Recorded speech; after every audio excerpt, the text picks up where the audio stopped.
Hello, my friends, hello, and welcome once again to Stately Vaughan Manor. Roger and I coming to you from Stately Vaughan Manor, where we're going to be talking some science fiction today, because there's lots of science fiction stuff going on here at the old channel. It's New World's November. The first week of New World's November is now over, or just about over. And also, I've got my vintage science fiction project going on, and I'm going to be talking a little bit about the Astounding science fiction project, which I'm starting next year, which I've already talked a little bit about in a video, although I've updated it a bit. And the Astounding science fiction project is just me reading a bunch of old copies of Astounding science fiction. I will get to that in a minute. So, New World's November, created by the Bookish Bryants with a bunch of really cool co-hosts that I'll link down below. Every week has a theme for New World's November, and for the first week it was terrestrial, science fiction stories that take place on the planet Earth.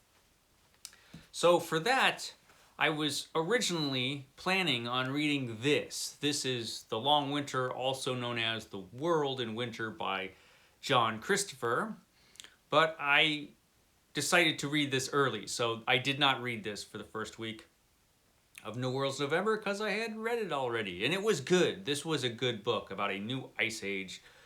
John Christopher, who always likes to destroy the world and society, he did The Death of Grass, and he wrote this one, and this one was really, really good. It wasn't as good as The Death of Grass, but it was a good book. So he wrote that. So what I actually read for the first week of New World's November was this, with this terrible, terrible cover. This is The Jagged Edge by John Christopher. This is also known as A Wrinkle in the Skin, and that is the title that you can find it nowadays, I believe, pretty much everywhere. For a while in America, I believe they called it The Ragged Edge. The Ragged Edge by John Christopher, but it's A Wrinkle in the Skin if you're looking for it now. So this is the story where titanic earthquakes destroy the world. So there's a huge convulsion on the planet Earth, and earthquakes all across the world strike and just destroy everything. And islands are lifted up into the sky and become mountains, and the seas are shifted, and it's a whole gigantic disaster with tidal waves wiping out stuff, and it's just awful. And so one man is left alone, and he has to survive. You know, that's how it goes in these kinds of stories. And he runs across a kid. He digs a kid out from the rubble of a house. And so him and this young boy start traveling together. And basically, it's an Odyssey story.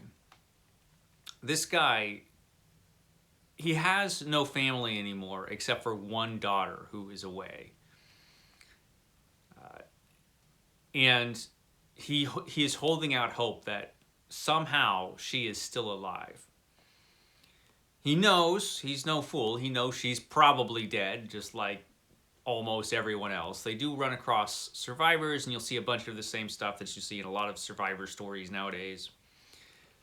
You know, human beings becoming wretched, and gangs running around trying to steal everybody's food, and things like that. You know, all that stuff that we're very familiar with nowadays. A lot of that is in here. John Christopher probably invented a few of those things in his many disaster stories. But basically, it's the story of this guy traveling with this kid, trying to find his daughter, hoping against hope that his daughter is still alive. I like this one a lot. This one's a really good book. I like this actually more than The Long Winter or The World in Winter. It's not as good as The Death of Grass, that is true, but it's really, really good. Excellent story. And unlike The Long Winter, which had kind of The Long Winter had some moments that didn't really work, particularly for me, the ending. I thought the ending seemed kind of like a Hollywood ending. This does not have that. Most of the moments in this book work really well, and the ending was pretty good. There are a couple scenes at the end which are pretty powerful, actually, or towards the end. It's just an excellent book. You care about these characters, you get really involved in this guy's journey. You know his daughter's probably dead, but hey man, you never know, and so you're just like him. You're wondering the whole way, can she be alive and will he find her? So it's an involving story. It's not very long. It's a short little book, but a really good one. John Christopher destroys the world in fine fashion in The Ragged Edge or A Wrinkle in the Skin. I do recommend this book. It's really, really good. So the next book that I'm going to be reading is from L. Sprague de Camp. L. Sprague de Camp, who notoriously wrote all those Conan pastiches and mixed them all up in the original Conan stories when Conan was first published. But we won't get into that scandal. L. Sprague de Camp actually wrote a ton of science fiction. And he wrote The Search for Zay, or Zai. I don't know if it's Zay or Zai, but he wrote this one. This is an ace double.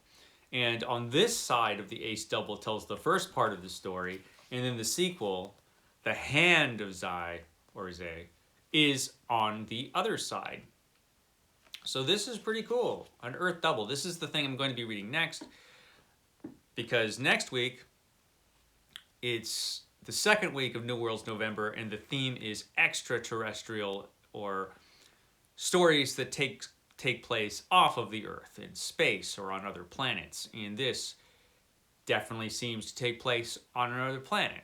And I'm happy to be reading this, because this moves us right into the Astounding science fiction project. Because next year, I'm beginning my Astounding science fiction project. And I'll leave the link to the original video down below. I did change it up. I moved the Astounding science fiction project back until January, because I'm reading every issue of Astounding from 1951, starting with January 1951, which is this one. And in this is the end of a serial, which is the story that you'll find in here. In here. It's the end of Zay, is what you'll find in here. You'll also find really odd Dianetics advertisements and other interesting things in Astounding science fiction. But yeah, so the end of the serial is in this. It must have been annoying when you were buying the old pulps and the old science fiction magazines, if you come across a serial that you missed the last issue, so you missed part of the story. But by my reading that ace double, I will have the whole story, and I can just read the rest of the magazine and continue on month to month reading Astounding. Now, I showed all of 1951 before in that previous video, so I won't go over that again. But I was thinking, you know me, I'm always thinking, huh, Roger? And so I was thinking last week, or a couple weeks ago, I can't remember when I ordered this. And Roger had a suggestion. He says, you know what? You know you're going to want to read more Astounding after next year is done and after you finish up 1951. Why don't you buy every issue from 1952 from Astounding science fiction? And I said, Roger, that's a good idea. He's clever, Roger. So I bought every issue from 1952 so that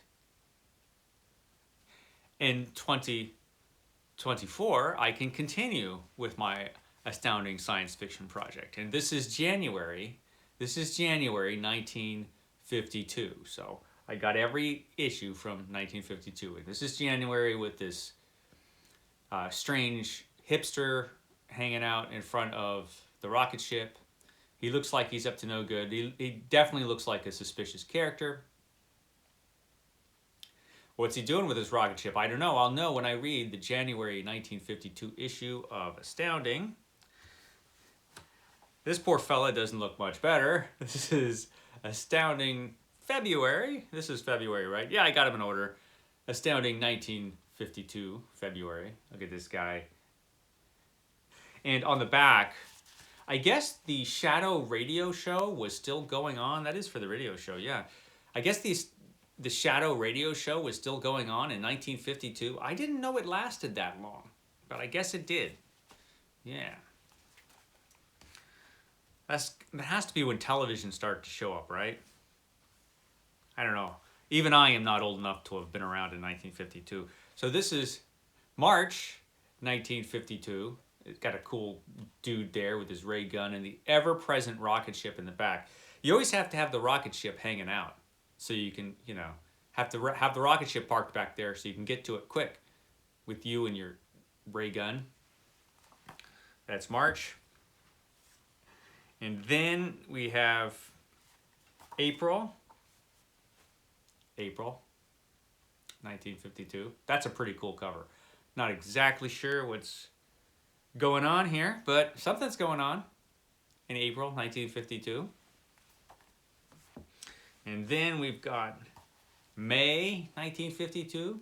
There we go. That old guy there in May 1952. And then we've got June 1952. June.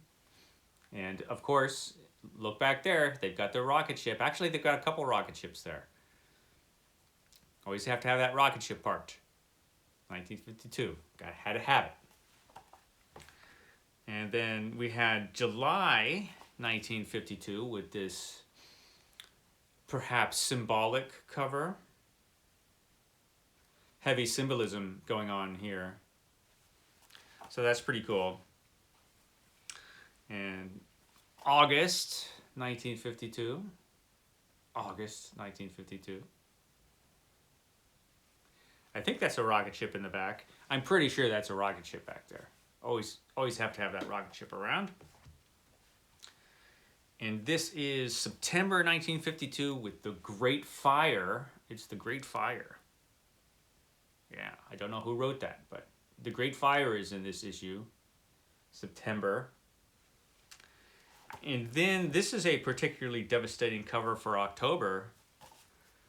October 1952. It's not looking so good for this poor guy. He's having a hard time over there. He doesn't even have a rocket ship in the back. That's pretty sad. But don't worry, our rocket ship returns for November. It returns for New World's November in 1952. You've got your rocket ship there. Yeah, this is a very outer spacey cover. That is pretty cool right there. And that's in 1952. They're envisioning this stuff. And then we've got December 1952, The First Martian. But you might have read that book, The Martian, but this is The First Martian right there. Right here in Astounding Science Fiction in December. So, yeah, there you go. That's all of 1952. So I will probably buy 1953 eventually after my book buying ban is done. I know these are magazines, so these aren't technically books. But, you know, if I were to read one, I would count it as a book. A little book full of cool stories. And these are really awesome. You know, they've got all of these old illustrations, which are just, for the most part, I think, just lost to time now. The only place you'll find them is in old, moldering copies of Astounding Science Fiction. And a lot of them are pretty cool. There's some pretty cool stuff in these. This is Pest. This little rabbit is a pest, apparently. Pest by Randall Garrett and Lou Tabakow. Tabakow, I think. Yeah, all kinds of cool stuff in these old issues. So, yeah, it's going to be fun to go through those. Oh my goodness, it's been 15 minutes already. I'm going to shut up now. So anyway, that's all the science fiction business going on here at Stately Vaughn Manor. Roger and I will catch you next time.